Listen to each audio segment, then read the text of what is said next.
Do good, Maverick O'Hare. Welcome to podcast episode number 158. I thought I wanted to make a quick podcast episode about the WEF or the WEF, the World Economic Forum, and their dystopian plans. Maybe it's time to escape the Matrix. So yeah, the WEF, the World Economic Forum.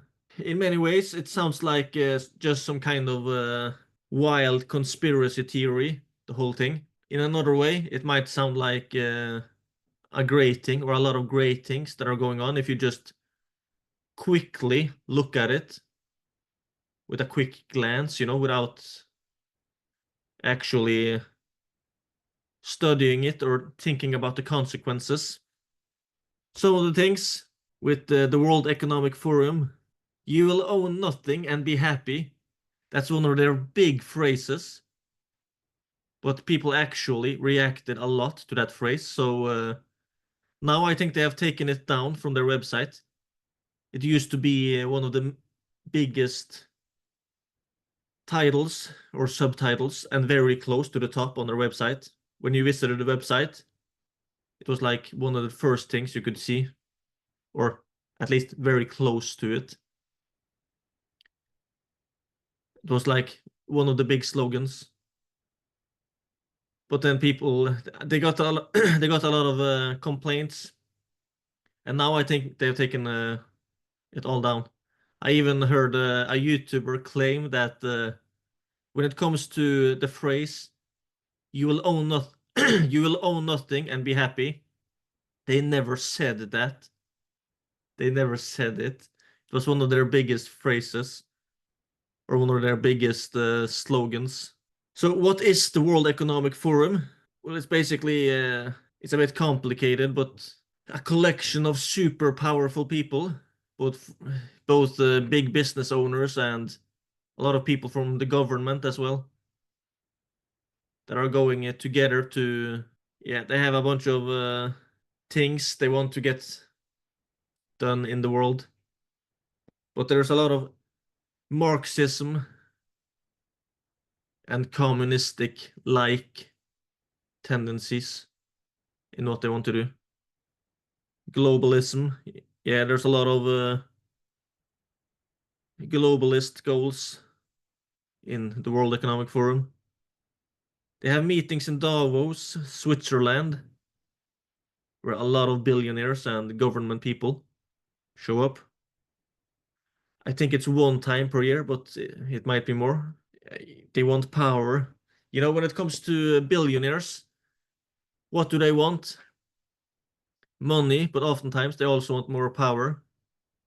So maybe that's one of the reasons why the World Economic Forum is so enticing to a lot of them. I'm not saying every billionaire is bad. There's a lot of great billionaires. That's not my point. I mean, my point is not that all billionaires are power-hungry people. But when you think about it, a lot of billionaires and people from the government, what do they want? People often mistake it and think yeah, it's all about money. No, it's not always all about money. There are other things. And one of the big motivations for a lot of people is also power. So yeah. And when it comes to you will own nothing and be happy, then it seems like they want us to subscribe to almost everything. And imagine the kind of power they will have if they get this thing through. If you just look at it on the surface level, like I just mentioned, it can sound great, almost like an utopia. But it's kind of like one of those things that are great on paper. Kind of like how communism slash socialism is great on paper. Like fantastic on paper or in theory.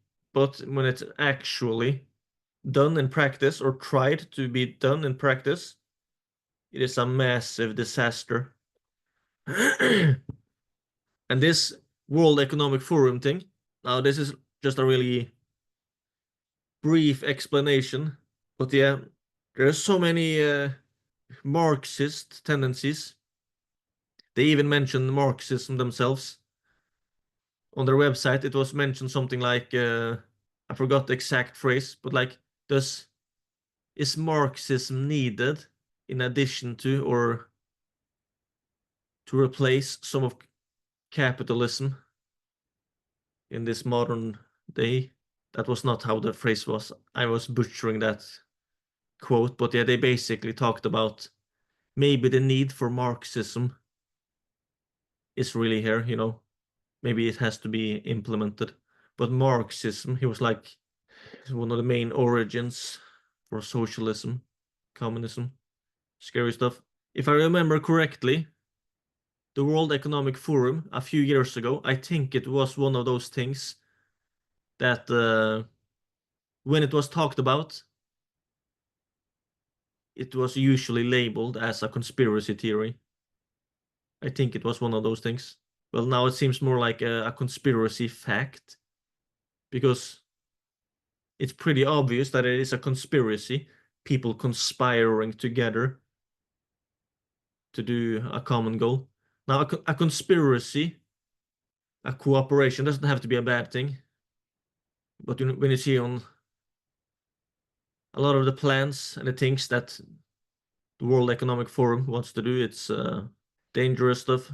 So yeah, maybe it's time to escape the Matrix, the 9 to 5 rat race. Because, you know, who knows how much these people are actually going to get done of the wild plans they have. Suddenly it springs into action and things happen. And if it happens in an area that massively affects you, you're probably going to be a lot more vulnerable if you are employed in a job and you also have a lot of loans or debt, you know, compared to if you had time, income, and location independence. Yeah. Escaping the matrix, the 9 to 5 rat race seems like it's getting more and more urgent by the day. And if you want to do it, there's a lot of ways to do it.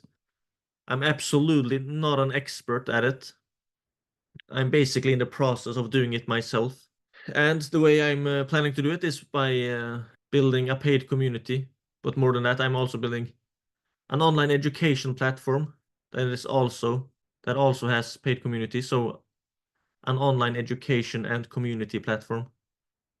That's a big part of my plan. But yeah, when it comes to paid communities, it's really trending these days. There's a lot of people doing it. And when it comes to paid communities, the last few weeks, I've been interviewing several real life success stories, people that are making at least $10,000 in profit per month from running a paid community. And it has been fascinating. I'm going to interview at least 30 of them for a book course and community that I'm building. Several of the people I interviewed, they built their paid community from zero to over $10,000 in profit per month in like 2 to 3 months. Not all of them, but several of them. And also, several of them were working like 4 to 16 hours per week. Again, that was not all of them, but a bunch of them. So yeah, it's a pretty fascinating business model. And the amount of value you can provide to members is also really fascinating. If you do it correctly, it can be amazing. And it's usually built as a subscription business. Again, it's not like I'm totally against subscribing to everything. You will own nothing and be happy. Crazy stuff. So those guys want you to subscribe to everything. But imagine if you had no choice, that's different. But yeah, when it comes to subscription businesses, they can be amazing. But when it comes to things that has to do with freedom and privacy, like a car, for example, I don't want to be subscribing to a car. I want to own it. And I don't want to subscribe to a house either. Maybe for a period I want to rent a house, but I would like to own a house and property. But yeah, some things are really suitable as a subscription, and a paid community, when done right, can be amazing. Imagine all the businesses and all the industries and categories, niches out there that exist, where a paid community could be a way for a lot of people to solve a lot of problems. In one way, it might be kind of like some networks or masterminds in the past, but you can do it online. And in addition to that network effect, you can also have a program where you have different calls. Maybe you have some experts to teach some content, things like that. And the great thing about paid communities is that there's literally thousands of businesses, or I mean business categories, niches, industries out there where a paid community doesn't even exist online. Whereas if it did exist, it could be extremely valuable.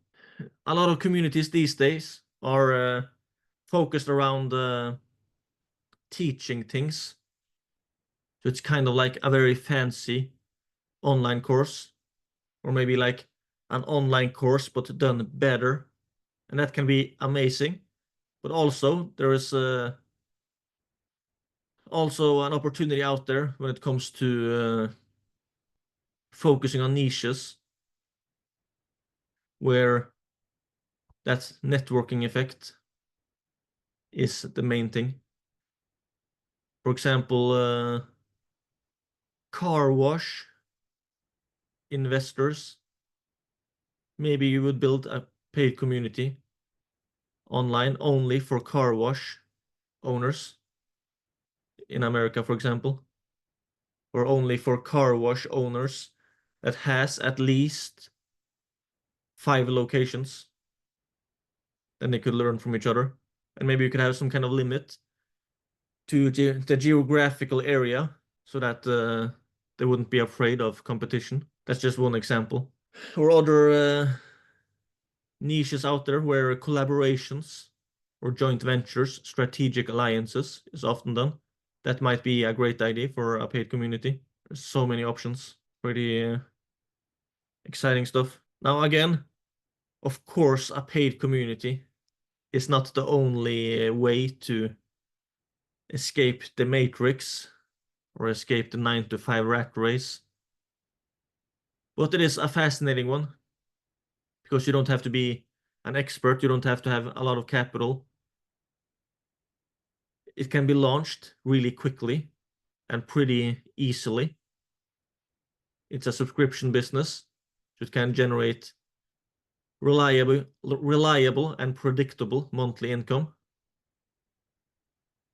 And you can start it as a side hustle while you still have a job and gradually grow it. That's just one of the advantages. Some of the advantages, I mean. So yeah, pretty fascinating. And the fact that so many people are launching online paid communities and growing them quickly, that's pretty